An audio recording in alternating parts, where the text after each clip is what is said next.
Magising ka na sa katotohanan. Sa mundong ito, hindi lahat ng bagay na planuhin mo matutupad. At habang tumatagal ang buhay mo sa mundong ito, matututunan mong tanging ang sakit, paghihirap at kawalang saysayang meron sa realidad kung saan tayo nabubuhay.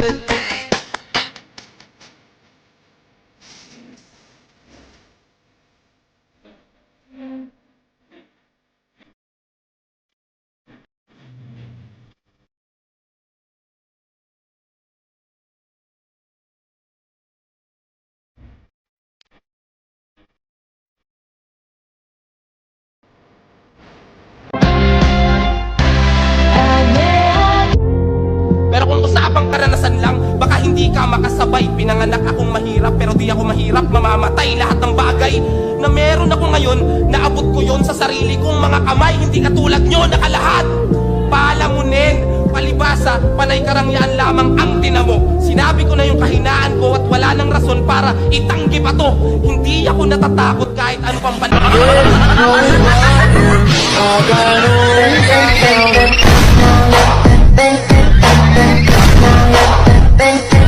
Tandaan nyo tong huli kong bibitawan. Okay. Walang mabubuong mapait na katotohanan kung walang nagbitaw ng matamis na kasinungalingan. Kung papatayin lahat ng seryoso, siguro last video ko na to.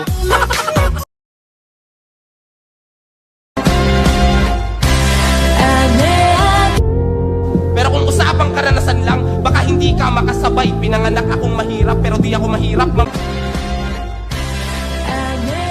Di ako gwapo, di ako mayaman, di ako sikat, pero hindi rin ako mayabang.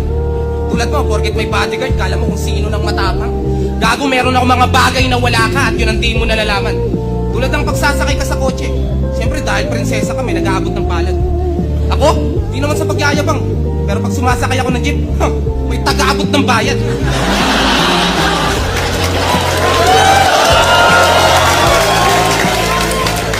Kaya kung lalaitin mo ako sa pagiging mahirap ko, abay tarantado kang bakla. Wala akong paki sa shower at bathtub nyo, meron akong tabo at batya. Ganyan naman kayong mayayaman eh. Akala mo kung sino nang mabigat manghusga. Kung meron kayong libo-libo, meron din naman akong barya na mabigat sa bulsa. Palibasa, nakadepende ka sa magulang mo, kaya kala nyo, disente na.